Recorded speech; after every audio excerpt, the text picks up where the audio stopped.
시편은 시죠. 그래서 골고루 우리가 평소에는 그렇게 즐겨 읽지 않던 그런 시편도 우리가 지금 묵상하고 있죠. 그럼에도 불구하고 제가 원하는 것은 우리가 익히 알고 있고 또 누누이 들어왔고 많은 목사님들의 설교를 통해서 들었고 우리가 또 즐겨 읽던 1편, 8편, 16편 이러한 말씀들을 다시 한번 묵상하며 곱씹기를 원합니다. 구석구석 은혜를 찾으셔서 또 그 은혜를 누리시지만 또 우리가 평소에 묵상하던 시편을 다시 한번 곱씹으면서 그 안에 다윗의 심령, 다윗의 심정을 느끼기를 원하는 것이죠. 도대체 다윗의 믿음은 무엇인가? 우리는 믿음을 말이죠. 우리 단순히 그 순간적인 충동이나 어떤 뜨거운 감정, 이런 것들로 우리 오해할 수 있습니다. 그러나 우리 믿음은 말이죠. 살아계신 하나님, 실존하시는 하나님의 실체 안에서 그분의 명령과 말씀에 나를 복종시킬 때, 내 뜻과 내 의지를 내려놓고 그분의 말씀에 나를 복종시킬 때 하나님을 경험하는 거예요. 믿음은 그렇게 하나님을 경험하는 것들이 계속 우리의 삶 속에 축적되어서 그 하나님이 나의 삶에 간섭하고 능력과 또 크신 지혜로 나를 인도하시는 것을 경험하면서 그 경험들이 축적되어서 영원한 하나님의 나라까지 우리가 꿈꾸게 되는 것이죠. 사실은 다윗이 그 단계로 나아가는 모습이 고스란히 이 시편 16편 안에 녹아있다라고 여겨집니다. 우리의 말씀을 그저 한 절 한 절 따라가면서 하나님은 실존하신 하나님은 나에게 과연 어떤 의미이신가 그것을 우리가 한번 다시 점검해보고 다윗의 믿음 안에서 우리가 배울 것이 있나 들여다보는 시간이 되기를 원합니다. 특별히 1절 말씀에 이렇게 시작하죠. 하나님이여 나를 지켜주소서 내가 주께 피하나이다 이렇게 말하고 있어요. 하나님이여 나를 지켜주소서 이렇게 먼저 말하고 있어요. 하나님께서만 자신을 지킬 수 있다는 것이죠. 이 샤메데니라는 지켜주소서, 샤마드라는 어원을 가지고 있는데요. 이것은 산울타리 아시죠? 울타리입니다. 여러분 이스라엘은 목양을 해도 목축을 해도 울타리가 필요했고요. 또 농경을 해도 농사를 지어도요. 산짐승들로부터 농작물을 보호하기 위한 울타리가 필요하죠. 울타리는 다윗에게는 물론이요. 그때 시대 당시 사람들에게는 굉장히 익숙하고 친숙한 울타리는 보호를 의미하는 것이죠. 그래서 하나님이여 나를 지켜주소서, 나를 보호하소서, 지금 나를 보호하소서, 내가 주께 피하나이다. 특별히 나를 보호하소서, 내가 주께 피하나이다 이 사이에 히브리어 원전에는 키라는 단어가 있어요. 키라는 왜냐하면 나를 지켜주소서, 왜냐하면 내가 주께 피하기 때문에 나를 지켜주십시오 이렇게 말하고 있어요. 좀 당돌해 보이기까지 합니다. 내가 피하기 때문에 하나님은 나의 울타리가 되어주셔야 합니다. 굉장히 맡긴 것을 찾는 것 같은 느낌이죠. 사실은 그렇습니다. 우리 신앙은 그렇게 무례하고 당돌할 수 있는 거예요. 우리가 하나님 나를 지켜주소서, 내가 주께 피하기 때문에 주님은 나를 지켜주실 수 있고 지켜주셔야 합니다. 이렇게 말할 수 있는 것이 우리의 신앙이에요. 왜냐하면 하나님의 언약이 그렇기 때문에 그래요. 하나님께서 우리에게 그렇게 약속을 먼저 하셨습니다. 그래서 하나님이여 나를 지켜주소서, 내가 주께 피하나이다. 이 들짐승들과 그 원수들의 위협으로부터 목자 되시는 여호와께서 나의 산 울타리가 되어주셔서 나를 보호하소서, 내가 주께 피합니다 이렇게 말하는 거예요. 다른 어떤 것에 의지하거나 다른 어떤 것으로 도피하는 것이 아니라 하나님께 도피하는 거예요. 우리 삶 속에서 위기는 계속 있습니다. 계속 언제든지 우리의 삶 속에서 위협과 염려는 계속 끊임없이 밀려오는 것이죠. 그럴 때 우리는 우리가 믿는 구석으로 피하게 되어 있습니다. 그 믿는 구석이 하나님이셔야 되는 거예요. 시편은 계속 그것을 우리에게 반복해서 말씀해 주시는 것이죠. 여러분이 어디 딴 믿는 것이 있다면 말이죠, 그것은 우상입니다. 여러분, 다윗도 말이죠, 그의 생전에 심지어 블레셋의 변방으로 자신의 몸을 의탁한 적이 있어요. 그것이 얼마나 뼈저린 후회가 됐는지 몰라요. 여러분, 그 빈들이나 광야에서조차도 오직 하나님 한 분을 의지하고 하나님께 의탁해야 돼요. 여러분, 위기의 순간에 위험이 올 때, 고난이 올 때, 그때 하나님이 나의 울타리이신 것을 알고 내가 주께 피하니 주는 나를 지금 지켜주십시오. 이 신앙이 우리 신앙의 고백의 첫걸음입니다. 실제하시는, 현존하시는, 구체적으로 나를 보호하시는, 나의 산성이요 나의 반석이요 나의 요새가 되시는 하나님을 그는 경험하고 있기 때문에 이렇게 요구할 수 있는 것이죠. 요구하면서 피하는 것이죠. 2절에도 이렇게 말씀하십니다. 내가 여호와께 아뢰되 주는 나의 주님이시오니 주밖에는 나의 복이 없나이다. 여기서는 여호와께 아뢰되 이렇게 시작하죠. 1절에서는 하나님이여 이렇게 시작했어요. 하나님은 엘입니다. 엘. 전능하신 하나님. 창세기 1장부터 등장하시는 하나님, 천지를 창조하신 능력이 무한하신 하나님. 그 하나님이여 나를 지켜주소서. 내가 주께 피하기에 주는 나를 지켜주셔야 합니다. 2절에 뭐라고 하세요? 이제는 여호와여 이렇게 말하고 있어요. 그 여호와, 하나님의 신명, 하나님의 이름을 바꾸어서 지금 부르고 있어요. 여호와는 우리가 잘 알듯이 출애굽기 4장에 모세가 하나님의 이름을 여쭈었을 때 하나님이 스스로 일러주신 이름이시죠. 나는 스스로 있는 자다. 사실은 이 스스로 있는 그 하나님께서 먼저 모세에게 찾아오셔서 그들을 출애굽, 그 죽음의 노예의 땅, 사망의 땅에서 너희를 가나안으로 내가 인도하겠노라 라는 그 약속을 처음 주실 때 등장하셔서 그 언약을 내세우시면서 당신의 이름을 밝히신 거예요. 그래서 여호와라는 이름은 언약 관계로 존재하시는 하나님이세요.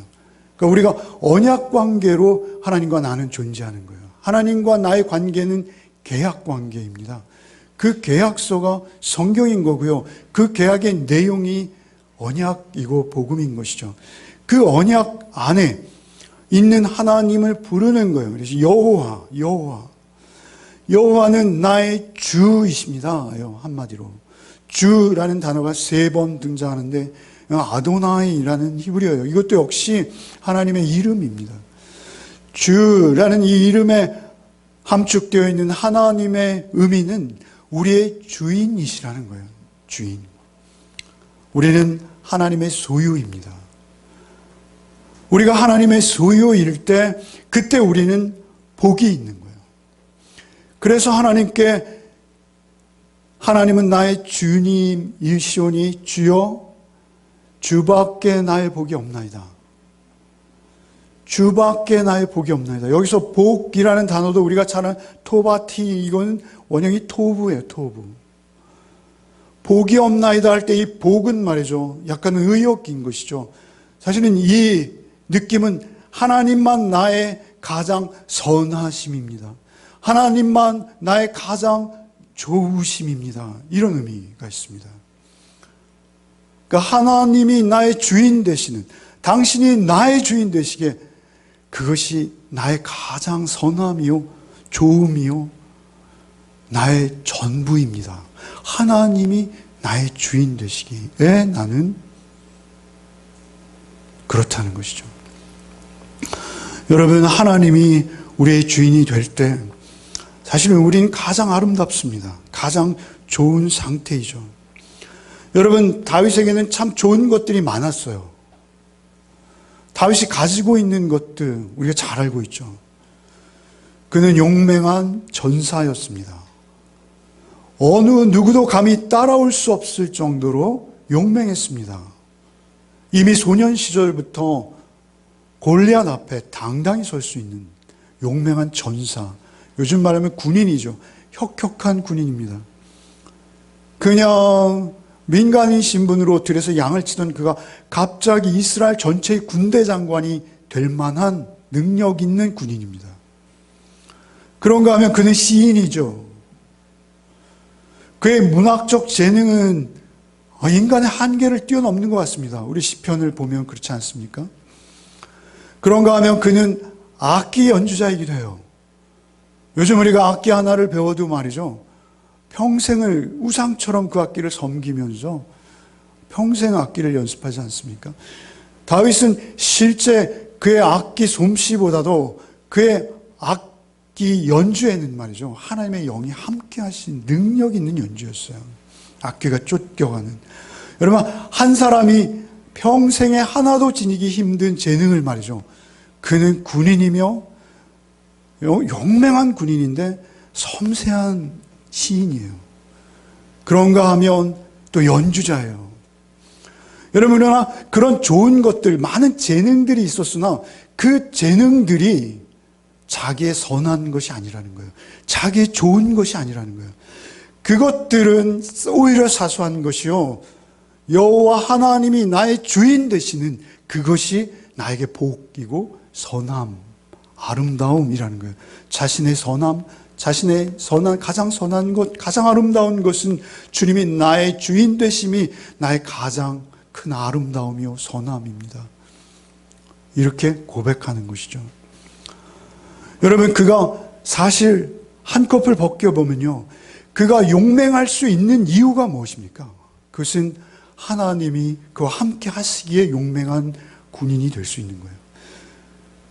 그가 이토록 출중한 시인이 될 수 있었던 이유는 무엇입니까? 하나님이 그에게 최선이 되었기 때문에 그가 그런 시를 쓸 수 있는 거예요.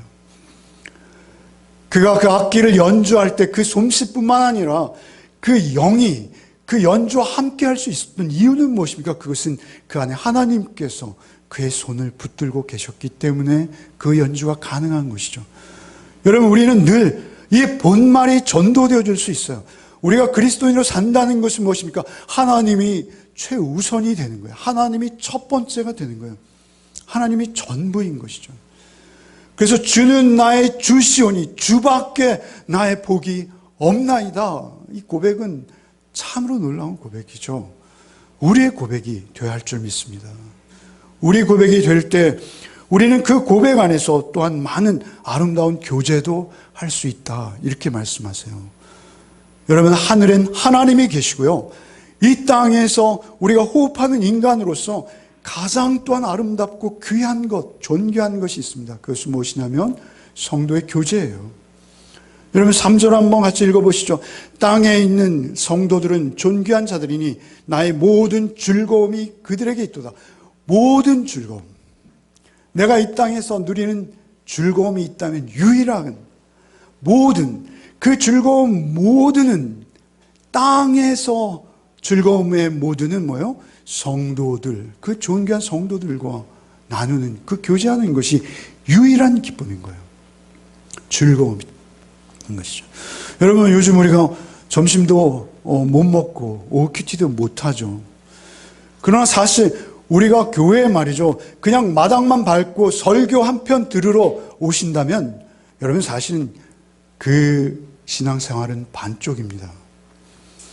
하늘을 배웠어요. 그러면 그 배운 하늘대로 우리가 하나님의 인격과 성품으로 이 땅의 삶을 살아내는 것이 우리의 목적이라 할 수 있어요. 그런데 그 목적 가운데 서로를 통해서 그 방향을 확인하는 것보다 더 큰 즐거움은 없습니다. 우리의 믿음이 약해요. 그래서 오면 실수도 하고 엉뚱한 발표도 하고요, 그리고 정말 봉창 두드리는 그러한 이야기도 할 수 있어요. 그럼에도 불구하고 우리가 그저 큰 교회에 속해서 그냥 주일이면 영화 관람하듯이, 영화 한 편 보듯이 그냥 11시 예배만 보고 또는 오후 예배를 드려도 동일한 방법으로만 예배하기를 반복한다면 우리의 신앙은 반쪽입니다. 우리가 빨리 회복하기를 원하는 것은 그 오후의 나눔을 통해서 우리는 성도의 교제를 경험하고요, 이 땅에서 느끼는 유일한 즐거움을 느껴요. 때로는 남에게 내가 힘과 용기가 되어주고 소망이 되어주고 내 안에 계신 성령께서 어떻게 역사하시고 지난 한 주간 나를 어떻게 인도하셨는지를 서로 확인하는 그 테이블은 우리에게 보물 같은 거예요. 말씀이 무엇인지, 말씀이 우리의 삶에 어떻게 능력으로 역사하시는지 확인하는 거예요. 여러분, 우리 북한을 한번 생각해 보세요. 북한은. 그들의 괴로움은요, 서로 확인할 수 없다는 거예요. 서로 교제할 수 없다는 거예요. 여러분, 이보다 더 큰 즐거움은 없는 것이죠. 성도들은 존귀한 자들이니 나의 모든 즐거움이 그들에게 있도다. 성도가 되어야 되는 것이죠. 그러면 교제하게 되는 것입니다. 다른 세상의 조건이 아니에요. 하나님의 성도라는 것은 하나님을 믿고 그 믿음으로 구별되어진 자, 성도라는 단어 자체에는 구별된 자, 이런 의미가 있습니다. 하나님을 믿는 믿음으로 구별된 자들이 할 수 있는, 그들만이 나눌 수 있는 포용함, 그들만이 교환할 수 있는 격려, 분발함, 오히려 그의 약점을 나의 약점처럼 여기고 그를 위해서 기도해 줄 수 있는 긍휼함, 이런 것들은 하나님의 성품 안에서만 가능한 것입니다. 그것은 즐거움의 발로이고 그것이 열매 맺는 거예요. 여러분, 성도의 교제보다 중요한 것은 없습니다. 제가 졸업한 신학대학원 그 교훈이 있어요. 그 교훈 같은 거 저는 별로 안 좋아하는데요. 그 교훈이 잊혀지지 않아요, 하나. 학교에 들었으면요, 정문에 큰 돌에 성도가 되어라 이렇게 써 있습니다. 성도가 되어라. 성도, 전도사니, 너 목사니, 그거 되기 전에 성도가 되어라. 하나님의 거룩히 구별되어진 자만이 나눌 수 있는 기쁨, 그 교제, 그 눈빛, 그 고백, 그 안에서만 경험할 수 있는 것들이 있어요. 세상에서는 도저히 없는 것이에요. 여러분, 그러한 여러분 나눔이 우리에게 회복되어지기를 바라는 것이죠. 4절에 이어서 다윗은 이렇게 고백. 다윗의 생전에도 다윗에게는 요나단이라든지 또 지혜의 여인 아비가일이라든지 많은 성도들이 있었죠. 하나님 주시는 것으로 하나님 안에서 나눌 수 있는, 하나님으로 인해서만 나눌 수 있는 그런 것이 있다는 것이죠. 4절에 다른 신에게 예물을 드리는 자는 괴로움을 더할 것이라. 나는 그들이 드리는 피의 전제를 드리지 아니하며 내 입술로 그 이름도 부르지 아니하리라. 이게 분명히 이스라엘 백성이에요. 같이 제사를 드리는 것 같아요. 그런데 우상을 섬길 수 있다는 것입니다. 여러분, 우리 마음에 말이죠, 하나님보다 높아진 것, 우상입니다. 그것이 어떤 것이 되었던, 여러분, 우리가 믿는 구석이 하나님 외에 따로 있다면 그것은 우리에게 행복이 아니라 그것은 우리에게 올무가 될 수 있다. 오히려 그것은 우리에게 괴로움을 더해서 나의 마음의 갈등과 나의 마음의 불편함, 여러분, 하나님 한 분만을 모시고 따르는 데 있어서 모든 다른 것들이 제약이나 불편이 되어서는 안 되는 거예요. 그것을 위해서 우리는 기도해야 될 것이고, 우리가 오히려 눈에 보이는 작은 기쁨, 눈에 보이는 작은 즐거움들을 쫓아서 눈에 보이지 않는 분이라 하셔서 하나님을 두 번째로 놓으면 우리의 삶은 즉시 불안해지는 거예요. 우리의 삶은 즉시 방향성을 잃어버리는 것입니다. 하나님보다 높아진 그 어떤 것이 무엇이든 하나라도, 단 하나라도 그것이 존재한다면 우리의 삶은 요동하는 것입니다. 우리 내면을 끊임없이 살펴야 할 것입니다.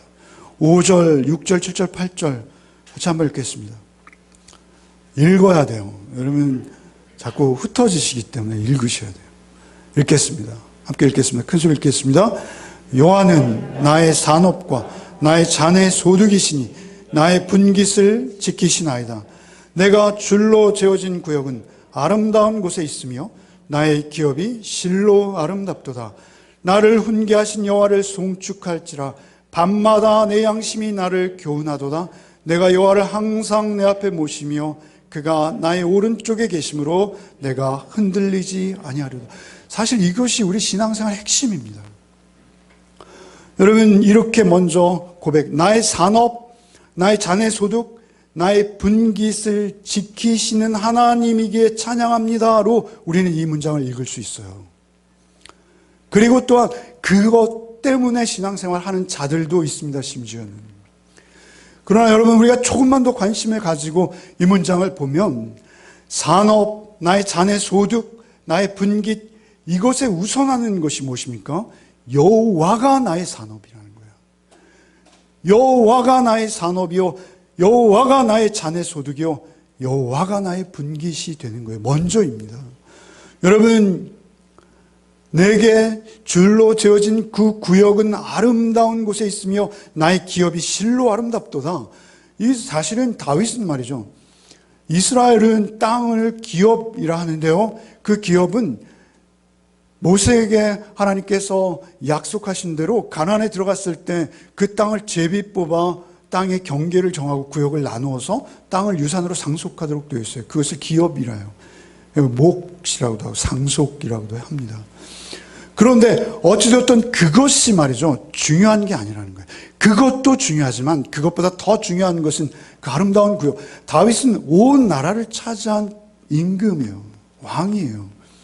그러나 그 나라가 중요한 것이 아니라 그 나라가 있게 하시는 하나님이 중요하신 거예요. 여러분, 우리의 그리스도인의 삶은 말이죠, 여러분이 하는 일, 여러분의 직장, 여러분이 학교에서 아이들을 가르치시던, 또는 여러분이 어떤 큰 기업에서 어떤 대단한 일을 하시던, 또는 어떤 조그만 일이라도 내가 거기서 주체적으로 무슨 중요한 일을 감당하던, 그것이 중요한 것이 아니라는 것이죠. 그것을 할 수 있게 하신 하나님이 더 중요하다는 것입니다. 그것을 있게 하신 하나님께서 계셨기에 내가 그것을 할 수 있는 거예요. 그 순서가 바뀌면 우리의 삶은 뒤죽박죽이 되는 거예요. 여러분, 우리가 그 일을 하면서도 내가 하나님 안에 있고 하나님의 성품과 하나님의 인격 안에 있음을 먼저 인식하는 것. 여호와는 나의 산업이요, 나의 자네 소득이요, 나의 기업이요, 나의 모든 것 되십니다. 그래서 내가 지금 이 줄로 재어진 구역이 아름다운데, 이것이 아름다울 수 있는 이유는 하나님이 나의 기업이 되시기에 아름답습니다. 이렇게 고백이 되는 거예요. 우리가 그 직장에서 하나님의 자녀다운 인격과 성품으로 하나님만 주인 되는 삶을 살고 있을 때, 그때 아름다운 거예요. 여러분, 목적과 여러분, 사실은 우리 수단이 바뀌면 안 되는 거예요. 여러분, 하나님께서 레위인들에게 말씀하시죠. 내가 너희의 기업이다. 여러분, 12지파에게 다 땅을 나누어 줬는데 레위인들은 땅을 안 주는 거예요. 그러면서 출애굽기, 레위기, 민수기에 계속 반복해서 나오는 말은 레위인들을 향해서만 반복하세요. 내가 너희의 기업이다, 이렇게 말씀하세요. 너희는 땅 없어, 내가 너희 땅이야, 이렇게 말씀하신 거예요. 그런데 지금 다윗이 여기서 하나님이 나의 기업이라고 하세요. 다윗은 레위인이 아닙니다. 유다 지파예요. 이미 말씀드렸지만 전 국가가 자기의 땅입니다. 그럼에도 불구하고 다윗은 말이죠, 그 다 둘째인 거예요. 첫째가 하나님인 거예요. 유대 지파이지만 하나님만 나의 기업이십니다. 이것은 사실은 이스라엘 전체의 고백이 돼야 되는 거예요. 그럴 때 가나안 땅이 가나안 땅으로 의미하는 거예요. 그때 가나안 땅이 아름다워질 수 있다는 것이죠. 그것을 뒷받침하는 것이 7절과 8절이에요. 여러분, 7절에 이렇게 말씀, 나를 훈계하신 여호와를 송축할지어다. 나를 훈계하신다는 건, 하나님 말씀을 주시는 여호와를 송축한다는 건 바라크, 무릎 꿇는다는 거예요. 하나님의 말씀 앞에 나를 쳐서 나를 무릎 꿇게 합니다. 이런 말씀이에요. 나를 훈계하신 여호와를 찬양합니다. 송축합니다. 무릎 꿇습니다. 밤마다 내 양심이 나를 교훈하도다. 밤마다 자신의 양심이 자기를 교훈한대요. 여러분, 밤이 어떤 시간입니까? 밤은 퇴근 시간이에요. 퇴근하면 이태원에도 잠시 들리고, 여러 군데 들려야 될 때 많잖아요. 친구들 만나서 할 이야기도 많고, 맛있는 저녁 앞에 두고 다정한 대화도 하고 싶고, 여러분 더군다나 다윗은 나라의 임금입니다. 왕입니다. 그가 주지 육림에 빠질 수도 있습니다. 그런데 그 밤 시간, 자기의 극히 개인적이고 은밀한 그 시간 다윗은 내 양심이 나를 교훈하도다 이렇게 말씀하세요. 그 시간 다윗은 자신의 내면 세계의 가장 깊은 곳을 들여다보고 있는 거예요. 그래서 그의 기업이 아름다운 거예요. 그의 나라가 아름다울 수 있는 거예요. 조건은 하나입니다. 여호와의 교훈을 송축하며 밤마다 나의 양심이 나를 교훈하도록 하나님의 말씀 앞에 나를 내어드리고 맡기는 그의 삶이, 그의 삶 전체가 요동하지 않고 반석 위에 설 수 있는 거예요. 잘 뿌리 내린 거목과 같이 든든히 어떤 비바람에도 흔들리지 않고 홍수가 나도 떠내려가지 않는 반석 위에 지은 집과 같이 굳건히 서 있을 수 있는 거예요. 밤 시간에. 저는 밤에 혼나요. 뉴스를 보느라고 혼나요. 밤에 뉴스 보다가 혼나는 게 저입니다. 하나님과 내 양심의 대화를 해야 되는데, 근데 스폴전 목사님이 이런 말씀하셨어요. 한 손에 신문, 한 손에는 성경. 세상과 무관한 하나님의 말씀은 의미 없는 거예요. 그럼에도 불구하고 제가 균형을 잃어버릴 때가 많아요. 세상 뉴스에 너무 빠질 때가 있어요. 여러분 용서해 주십시오. 그러나 중요한 것은 말이죠, 우리의 말씀은 말이죠, 세상 속에 존재할 때 말씀이 될 수 있습니다. 그 악하고 말이죠, 그 코로나19 전염병 전체가 우리를 뒤덮어서 우리의 생명을 위협하고 있는 이 상황 속에서도 우리는 말씀이 있을 때만 건강할 수 있어요. 그리고 그때만 우리는 의미일 수 있어요. 양심이 나를 교훈한다 할 때 이 양심은요, 히브리어의 그 신장이에요. 신장, 콩팥. 그런데 이 전 성경에는 심장이라고 번역했어요. 그런데 이번에는 완전히 의역으로 양심으로 번역했어요. 여러분 히브리인들은 우리 내면의 가장 깊숙한 곳에 콩팥이 있다고 여겼어요. 사실 그렇죠. 해부학적으로 우리를 이렇게 해부해 보면 콩팥이 제일 뒤에 있잖아요. 신장이. 그런데 사실 우리의 감정, 우리의 인격, 우리의 의지적 결단 이런 것들은 우리는 심장이 가장 중요한 장기이기 때문에 심장에 있다라고 여겨서 한글로 번역할 때는 우리 아세아 계통에 맞도록 심장으로 번역한 것이죠. 그러나 사실 의욕한 양심이 맞는 거예요. 하나님께서 우리에게 주신 기본적인 심성이 있습니다. 그런데 그 심성이 하나님의 교훈 앞에 하나님의 교훈을 송축하며 그 양심의 소리에 귀 기울이고 있을 때 그 양심은 하나님의 말씀을 향할 수밖에 없어요. 여러분 임금이 하는 일이 뭡니까? 왕이 하는 일이. 솔로몬 왕이 했던 재판 알죠? 서로 그 어린아이 하나를 놓고 서로 자기 자식을 다투는. 그때 당시에 왕의 가장 중요한 역사 가운데 하나는 무엇이냐면 시시비비를 가리는 것입니다. 상을 줄 이에게 상을 주고 벌을 줄 이에게 벌을 주는 것이 국가를 경영하는 거예요. 그렇다면 낮에 있었던 모든 일들을 밤에 그 은밀한 시간에, 그 개인적인 시간에 자신의 내면을 들여다보는 거예요. 자신의 양심을 들여다보는 거예요. 여러분 이것을 우리에게 적용한다면 내가 오늘 하루의 삶 속에서 하나님의 백성으로서 선택하고 판단하고 말하고 대항하고 한 모든 행위들이 내 양심에 비추어서, 내 신앙 양심에 비추어서 하나님이 기뻐하시는 삶이었나? 밤마다 자신의 내면을 들여다보는 것이죠. 여러분 우리에게 말씀이 제대로 중심에 박힌 못과 같이 우리의 심령에 박혀있고 그 말씀이 우리의 양심의 중심축이 되어 있을 때 우리의 하루를 그렇게 반추할 수 있다면 분명히 오늘보다, 어제보다 오늘이, 오늘보다 내일이 하나님의 성품과 하나님의 인격으로 그 땅이 아름다울 수밖에 없는 가나안 땅으로 변화되어지는 것을 경험하지 않을 수 없는 것입니다. 여러분, 내 삶에 얼마나 하나님이 능력으로 간섭하셔서 내 하루하루를 하나님께서 뿌리내리게 하시고 든든하게 하시고 결단하게 하시고 하나님이 기뻐하시는 모습으로 하루하루 그렇게 나를 만지시고 인도해 가시는 하나님의 손길을 느끼지 않을 수 없는 거예요. 그러니까 그 이기적이고 오히려 가장 개인적인 시간에 하나님 앞에 내 양심을 그 말씀의 교훈에 따라 비추어 볼 수 있는 것, 그것이 복입니다. 그 복이 여러분에게 있기를 바라요. 그래야 우리가 하나님 앞에 열매 될 수 있습니다.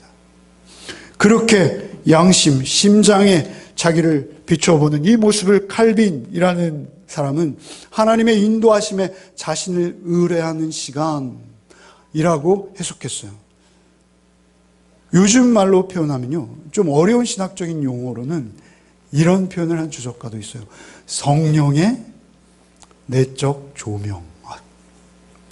제가 해놓고도 무슨 말인지 모르겠습니다만, 성령이, 하나님의 영이 우리에 찾아오셔서 나의 내면을 비추어 주시는 시간, 그 밤의 은밀한 시간에 하나님의 성령이 내게 오셔서 나의 오늘 하루의 삶을 비추어 주실 때 그 앞에 나를 적나라하게 드러내며 하나님 앞에 나를 돌이키고 나를 다시 새롭게 하는 그 시간, 그 시간들이 우리가 하나님을 경험하는 시간이에요, 사실은.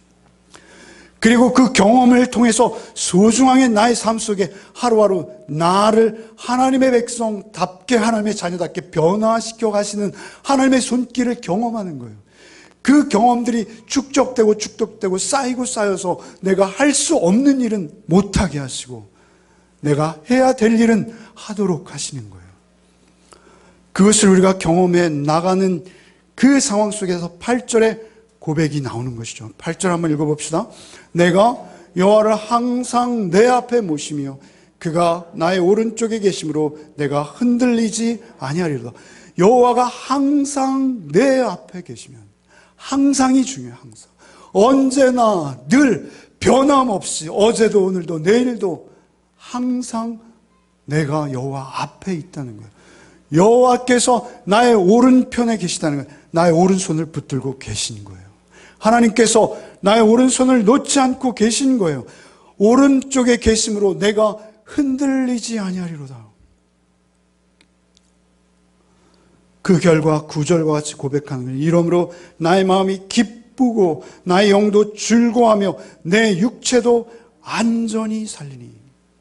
나의 마음, 내 영, 내 육체, 이것은 자신의 전 존재를 말하는 거예요.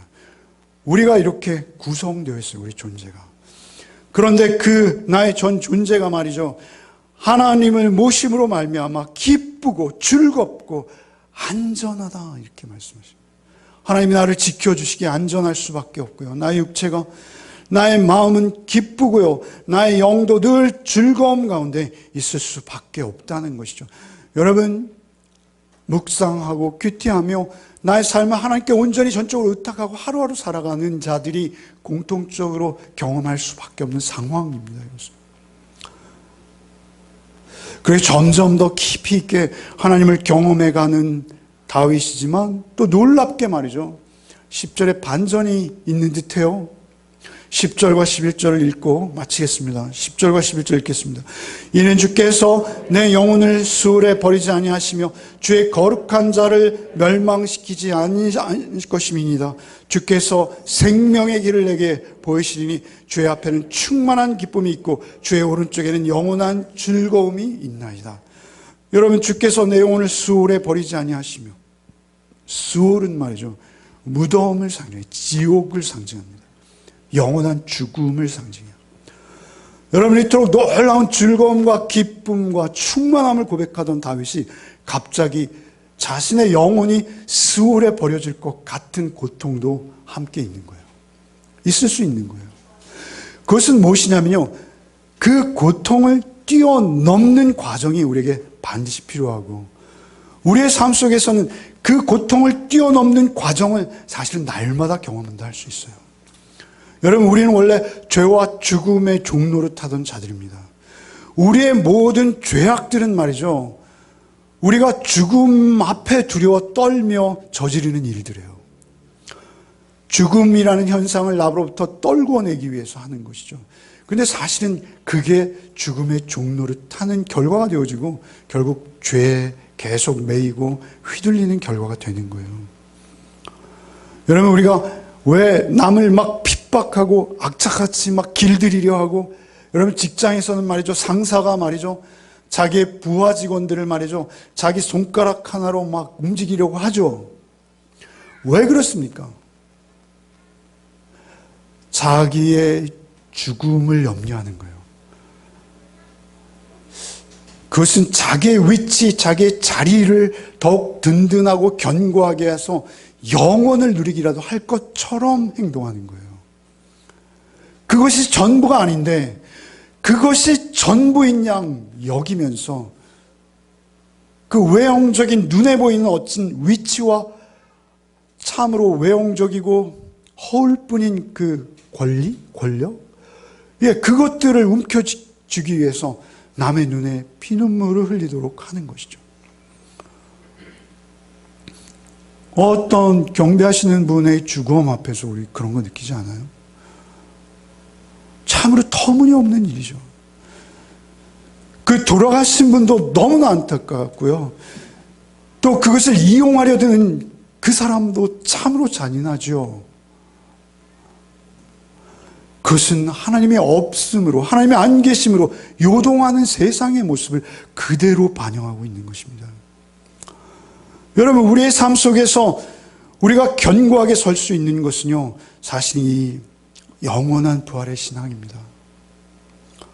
여러분, 이 말씀은 내 영혼을 수월에 버리지 아니하시며 주의 거룩한 자를 멸망시키지 않으실 것입니다. 죽음도 두렵지 않은, 그래서 어떠한 죄악도 내가 피 흘리기까지 그 죄악을 싸워서 이기며 오히려 승리하며 하나님의 하나님 되심, 그 영광을 여러분의 삶 속에 드러낼 수 있는 그 싸움하는 거예요. 그것이 기쁨이고 즐거움인 거예요. 그런데 그 싸움 속에서 우리는 이러한 고백을 하지 않을 수 없다는 것이죠. 주께서 생명의 길을 내게 보이시니, 결국 여기 주는요, 예수 그리스도라고 우리는 봅니다.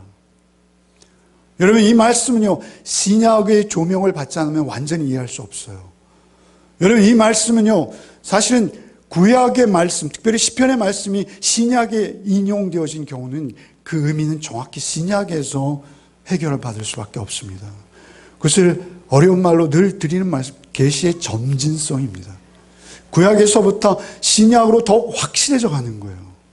여러분, 제가 자막으로 준비 못했습니다. 여러분 손으로 찾아보셔야 될 것 같아서. 사도행전 2장에 이 말씀이 그대로 인용되었어요. 여러분, 이것은 베드로의 설교입니다. 베드로가 말이죠, 설교하는 거예요, 지금. 이것은 예수께서 죽으시고 부활하시고 승천하신 이후에 이 인류 전체에서 인간이 하는 첫 설교예요. 그 첫 설교, 사도행전 2장 25절부터 한번 읽겠습니다. 여러분 같이 한번 읽겠습니다. 같이 읽겠습니다. 읽겠습니다. 다윗이 그를 가르쳐 이르되 내가 항상 내 앞에 계신 주를 배웠으며 나로 요동하지 않게 하기 위하여 그가 내 우편에 계시도다.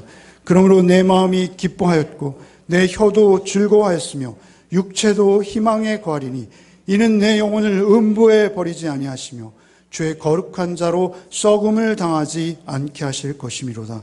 주께서 생명의 길을 내게 보이셨으니 주 앞에서 내게 기쁨이 충만하게 하시리로다 하였으므로 형제들아, 내가 조상 다윗에 대하여 담대히 말할 수 있노니 다윗이 죽어 장사되어 그 묘지가 오늘까지 우리 중에 있도다.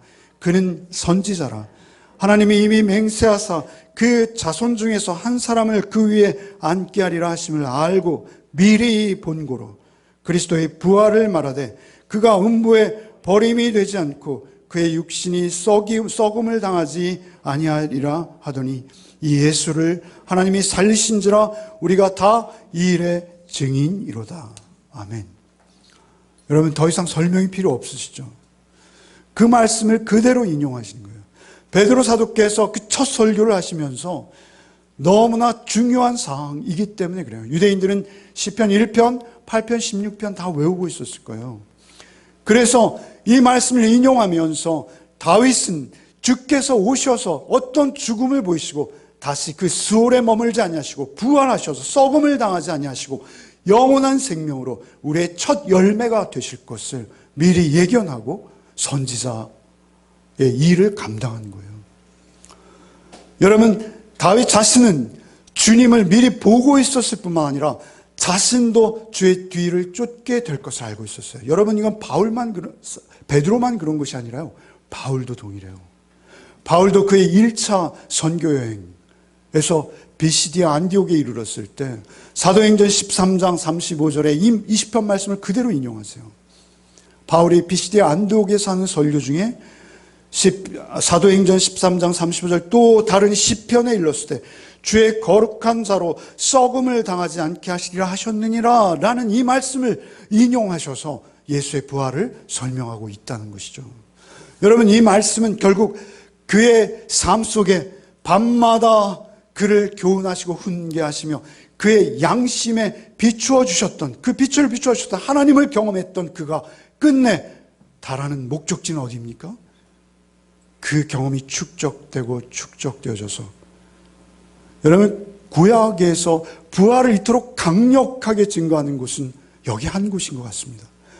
여러분, 그토록 다윗은 영원한 가나안, 이 땅에 있는 가나안만이 아니라 우리의 죽음의 요단을 건너는 그 가나안을 바라보고 있었던 것이죠. 얼마나 놀라운 신앙의 고백입니까? 여러분의 삶 속에서 하나님이 이렇게 날마다 경험되어지고 또 경험되어질 때 여러분의 그 경험은 그냥 축적되어지는 것이 아니라 하나님의 영원한 나라를 바라볼 수 있도록 하는 거예요. 여러분, 그래서 주께서 11절 마지막 절에 주께서 생명의 길을 내게 보이시리니 할 때 이 주께서는 예수 그리스도가 되시는 거예요. 그래서 예수께서 오셔서 내가 길이요 진리요 생명이니 나로 말미암지 않고는 아버지 나라에 올 수 없다라고 단정지어서 선포하시는 거예요. 여러분, 우리의 삶은 오직 그 즐거움을 느끼고 경험하는 것, 그것이 우리의 신앙의 목적입니다. 여러분, 여기에 보면 충만한 기쁨이 있고 주의 오른쪽에 영원한 즐거움, 영원한 즐거움. 어떤 주석가는 여기에 이 즐거움은 우리가 이 땅에서 알 수 없는 즐거움이라고 하더라고요. 이 땅에서는 우리가 이런 류의 즐거움을 경험할 수 없어요. 안타깝지만. 그리고 그것이 우리의 신앙에 그것을 경험하려 들면 들수록 도움이 되지도 않아요. 그래서 바울 사도께서는 그것을 삼층천의 비유로 누군가 다른 채 삼자의 입을 빌려서 고백하고 계시는 거예요. 여러분, 그러나 영원한 즐거움이 우리에게도 약속되어져 있는 것을 믿으시기 바랍니다. 그 영원한 즐거움이 하나님을 경험하고 또 경험하는 자들에게 더욱 확신으로 우리 안에 쌓여가는 거예요. 여러분, 우리 삶은요, 공짜가 없습니다. 하나님 앞에서 우리가 고난당하고, 그래서 바울 사도께서는 이렇게 고백하는 거예요. 로마서 8장 18, 생각컨대 현재의 고난은 장차 우리에게 나타날 영광과 비교할 수 없나니.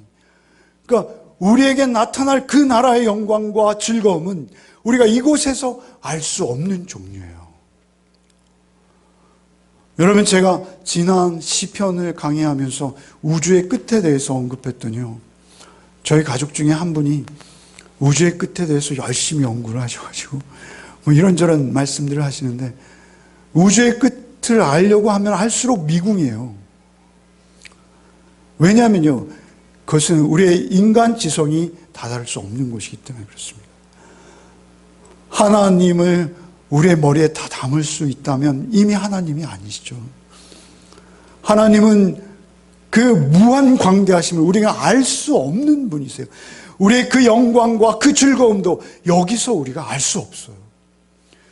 그러나 말씀에 순종하여 그 말씀을 하루하루 우리의 삶 속에 경험하며 하나님의 그 능력과 하나님의 하나님 되심의 그 거룩하심, 그 영광스러우심, 그 진리 되심, 그 진실하심을 우리가 알아갈 때 우리에게 약속된 말씀이 얼마나 크고 놀라운지, 그곳의 약속이 얼마나 풍성한지 우리는 미루어 할 수 없지만 우리의 고백을 통해서 말할 수 있는 것이죠.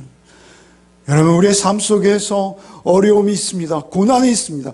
그러나 고난스럽고 어려움이 더 지독하면 지독할수록 하나님의 영광과 하나님의 약속된 미래가 우리에게 더 높고 푸르다는 것을, 높고 아름답다는 것을, 영광스럽다는 것을 잊지 않으시는 저와 여러분 되시길 바랍니다. 오늘 늦게 끝났지만 그래도 결심송은 하고 끝나야 되겠습니다. 여러분, 하나님만을 의지하시는 또 한 주 되시길 바랍니다. 여러분, 밤마다 뭐 하신다고요? 양심에 말씀하세요. 하나님의 교훈을 송축하시며 그 말씀 앞에 무릎 꿇고 그 말씀에 나를 비추어서, 내 양심에 비추어서 나의 선택과 나의 행위와 모든 것이 하나님 위에 있었는지, 하나님만 나의 힘이 되시오, 능력이 되시오, 내가 의지할 바위이셨는지, 그것을 늘 점검하는, 또 묵상하는 시간이 되길 바랍니다. 그때 하나님께서 우리에게 힘이 되십니다.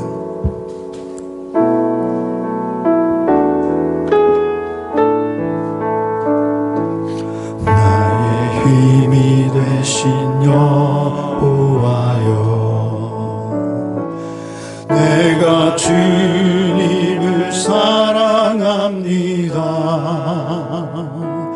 주는 나의 반석이시며 나의 요새시라.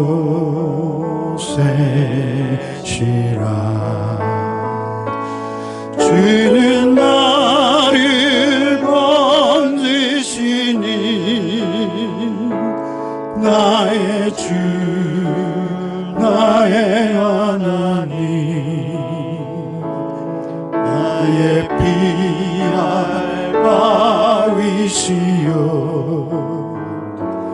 나의 상패시라.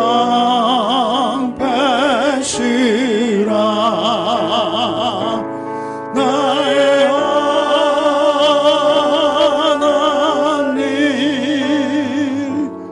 나의 하나님,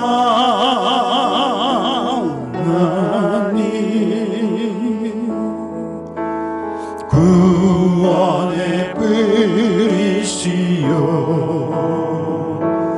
나의 산성이라.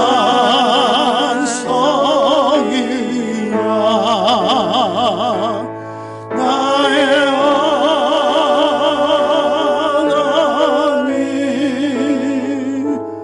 나의 하나님, 그는 나의 여호와, 나의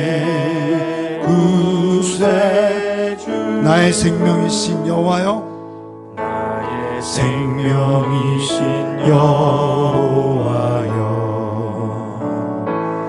내가 주님을 찬양합니다. 주는 나의 사랑이시며 나의 의지시라. 주는 나를 이끄시어 주의 길 인도하시며 나의 생의 목자 되시니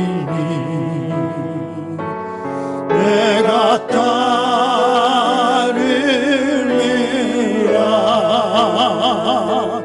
나의 하나님, 나의 하나님, 생명의 면류관으로 내게 씌우소서.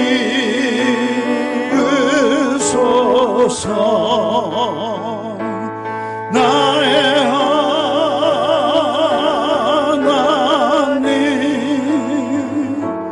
나의 하나님,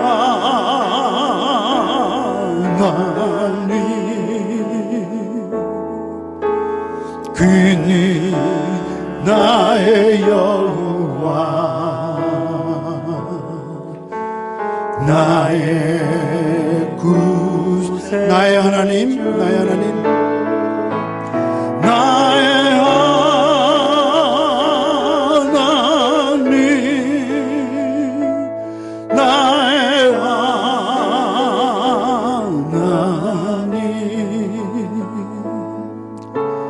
그는 나의 여호와 나의 구세 아무것도 두려워 말라 하겠습니다. 아무것도 우리에게 두려움 없습니다. 주님이 우리와 함께 하시기에 다 감당케 하세요. 나의 하나님이 지켜주시네 놀라지 말라, 놀라지 마라 겁내지도 말아라. 겁내지 마라 주님 우리를 지키십니다. 주님 나를 지켜주시네 아무것도 두려워 말라 하십니다. 아무것도 두려워 말라 주 나의 하나님이 지켜주시네 놀라지 마라 겁내지 마라 주님 나를 지켜주시네 우리가 힘들 때에도 내 맘이 힘에 겨워 지칠지라도 주님 나를 지켜주시네 세상에 험한 풍파 몰아칠 때도 주님 나를 지켜주시네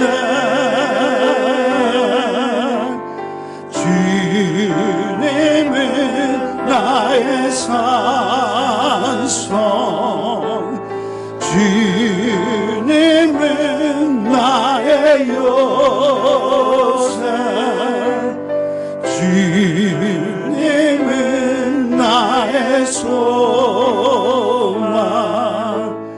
나의 힘이 되신 여 주님은 나의 산성, 주님은 나의 산성, 주님은 나의 산성 주님은 나의 요새 주님은 나의 소망 나의 힘이 되신 여호와 아멘. 주님 우리의 힘이 되십니다. 주님 우리의 능력이십니다. 능히 감당케 하시고 우리에게 반드시 최후 승리를 주십니다. 주님 다시 오시는 그날까지 우리 열매 성도들 힘 잃지 아니하시고 오직 우리 자신이 하나님 앞에 열매인 것을 잊지 아니하시고 하나님만 의지하시고 하나님만 바라보시는 복이 있으시기를 바랍니다. 아멘. 주님, 참으로 다윗의 믿음, 다윗의 신앙을 우리가 오늘 함께 묵상했습니다.